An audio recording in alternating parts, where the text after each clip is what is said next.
think one can do better over a period of 3 to 5 years by investing in some really good companies, some of them we've mentioned earlier, that pays some fairly decent dividends and have got growth potential too going forward. Okay. Now, Lelo, your stock pick. I'm going to go with Absa. Absa, the banks look like they've done well over the past week or so. Absa looks like it's come up, but really compared to resources or commodities, banks haven't done anything. And Absa is just a supremely well-run company. It's extremely clean in its operations and clean in its accounting. I think 3.7 or 3.9% dividend yield with a lot of capital gains to go. Yeah. A possible Barclays increase in its equity, re-rate the stock? If they do that, I think it's a cherry on top. Whatever the market wants to read into that, that's not important. I mean, Barclays is giving a lot to Absa as it is. There's a lot of benefits that Absa is getting. So if it happens, it happens. If it doesn't, Absa can do very well on its own. Well, that Maria is getting paid 11 million a year to manage it. I hope she manages it well. Johnny, your stock pick. I'm like Nkumba. We spoke a little bit about it earlier. It's trading on a historical PE of around 10.5 times. Dividend yields very high, 7%, which is quite unusual for a resource counter. So just looking at that, there is value. It's had a hell of a run this week. Probably in the short term, a little bit pricey. Should there be a pullback, I'd certainly be piling in. I was trying to buy some about 2-3 weeks ago, but I was aiming a little bit too low. Remember, they just paid a 21 Rand dividend. So if one adds that onto the current price of 478, it's close to 100 Rand basically. And you're not discouraged by the increase in Transnet rates to move things around? It's an issue. It is an issue, and also the fact that Transnet, the railway line isn't as efficient as the miners would like it to be. So that is a risk, but I think it has to be managed. Management manage that together with Transnet. But I'm quite comfortable with it. Okay. And in a 30-second answer, who gains and who loses in the stock market when electricity is going to go up 25% tomorrow? I think most companies lose. The only ones we gain are those we can pass on the pricing, strong pricing power. So I think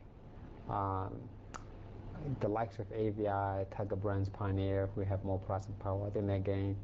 South Africa breweries, British American Tobacco, whether it's addiction, they'll be able to pass on the price. The bulk of the market loses. Appreciate that. That was Stockwatch for tonight. My many thanks to Johnny Fisher from PSG Consult and Hlelo Giyose from First Avenue Investment Management for joining us tonight. Please join us again next week for more of Stockwatch.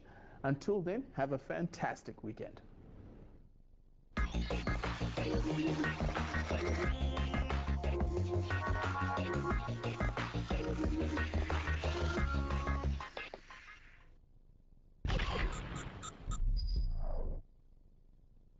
At Eskom, we are doing everything in our power to ensure an even electricity supply to everyone.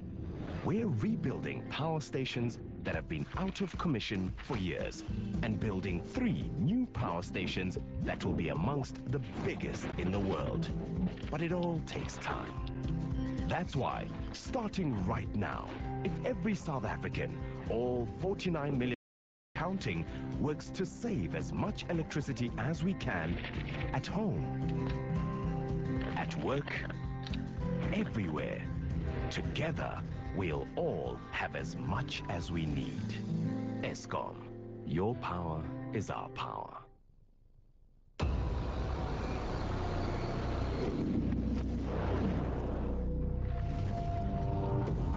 When searching for the exceptional, one needs to take luxury further than it has been taken before. To push beyond the accepted limits of what can be done. To reinvent the idea of what is possible. And reach the very pinnacle of refinement. The BMW 7 Series.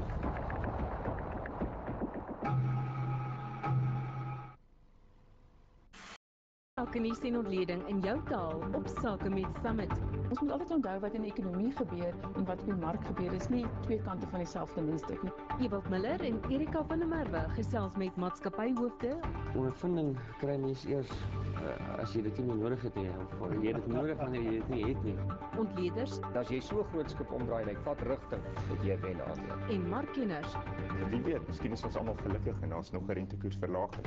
Maandag tot donderdag aand 6:30 tot 6:00 op Sake met Summit. Die enigste daglikse Afrikaanse sake nuusprogram op TV. Regstreeks op DStv kanaal 412. Klink absoluut wonderlik. DSTV is all about choice. A choice of 8 bouquet options from as little as 99 Rand per month. And a choice of speedy DSTV account payment options. You can phone MultiChoice to arrange a hassle-free monthly debit order. Or simply pay by credit card on the DSTV website.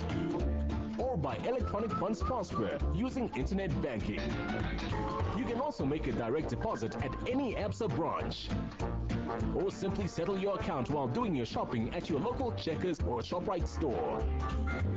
For more information on the various account payment options, log on to the DSTV website. DSTV, so much more to make life easier for you.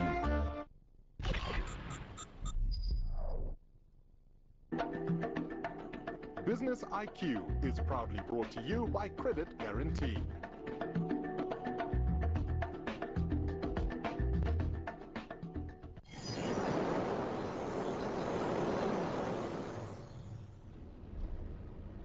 Hello, I'm Nompemela Losiziba. The Financial Services Board is introducing exams for financial intermediaries. This, however, has been met with criticism from some quarters. Ultimately, tests are meant to boost services to the consumer. To tell us more, I'm joined by Arnold van der Linde, a director at the Financial Intermediaries Association of Southern Africa. Welcome. Hi, Nompe. Okay, please just tell us what are these exams all about? Nompe, the exam has two levels. The first level, which we're at the moment, is a level where the Financial Services Board wants to test through an exam the knowledge of the financial services provider and or the advisor with regards to the Act, the FASE Act that came into being in 2004. And of course that Act regulates how advice should be given, how you should put the client in a position where he or she can take an informed decision, and how you should register, and what the procedure is for the client if he's unhappy, and all of those kind of things. And that's what's going to be tested now. Firstly, on two levels within this level. The one being the key individual. The registered financial services provider has to have a key individual, and there will be a test for that. And of course the general advisor, the advisor. And it's all testing about how the Act works and what the Act is all about. Okay, it's interesting. We've had a lot of scandals with the Madoffs, and obviously we had the financial crisis. But it's interesting that the Financial Services Board conceived of this in 2004, long before the financial crisis. Why do you think they felt it was important for these exams to happen? I think, you know, this has been envisaged for long before 2004, actually, when the industry got together and said, we've got to lift the standard and become professional. And that's where the FASE Act really came about. And it is in line with world trends. It's nothing new in the world. That's how it works in the rest of the world. And it's actually now the phase where we will change into a true profession. You've got to do the exams. Of course, up until now, you couldn't register and you can't give advice stand today without having done the necessary credits and without having shown that you know your product. You can't advise in a product outside of your field, and all those things are in place at the moment. But we're now at the point where it's going to now turn into a profession, and as from next year, we'll know that if somebody is a financial services provider and they have a license, that they have passed also this exam. And in the future, there will be more exams that is intended to test your knowledge with regards to the specific product that you provide advice for. Okay, not to ask an obvious question, but why are some people against this exam? I think it's frightening for those people that haven't written exams for a long time. There is a lot of people that do not know exactly what the contents is. There are problems because it's a new exam. It's the first time that it's going to be written now. Although the outcomes were published in 2008, you know, now it is we've got to do it. And I think a lot of people are frightened of that. A lot of people feel there are a big movement, and we're also investigating on behalf of the FIA and our members, the movement of people that say, but this is unfair if I've got to write this exam in English. My home language is something else. So we're investigating that, and we've been in contact with the Financial Services Board with regards to that. And then there are also people that say there is estimated to be 130,000 people that have to write the exam, and they've got to all write it before the end of the year. So it's quite a crunch now, and it's very, you know, talked about. About 1,200 people have written the exam up to now, and of course now they're giving feedback, and people are hearing all kinds of stories. But from the financial services industry representing point of view, the FI. We're in constant contact with the FSB, giving feedback, getting feedback from them, in order to make it as smooth a transition as we possibly can.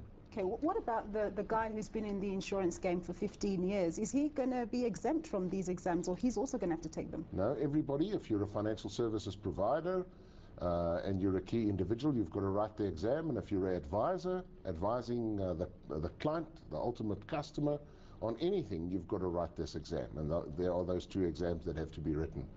So although people have been in the industry for a long, long time maybe, the fact is that this exam is not testing that. This exam is testing your knowledge with regards to the FASE Act, and the FASE Act specifically, and also the FICA Act as it touches on insurance or giving advice. So those are the 2 things that's really tested. Thanks very much, Arnold. That was Arnold van der Linde, a director at the FIA.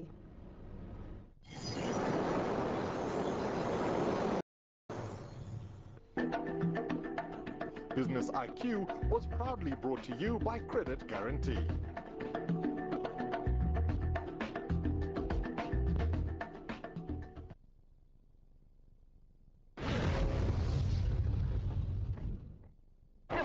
Fast money. 1.8 million rand. Big egos. I don't want them anymore. Let them just take this out of free. It's enough. And some of the hottest cars you can get your hands on. Sold in 60 seconds, starting on Ignition soon. We follow the madcap adventures of the Winterstein family, as every week they auction off some of the world's most sought-after supercars. But putting an auction together is no easy task, particularly in this family. That's Sold in 60 seconds, starting soon, only on Ignition. Sold in 60 seconds is brought to you by Orcor, Africa's auction authority.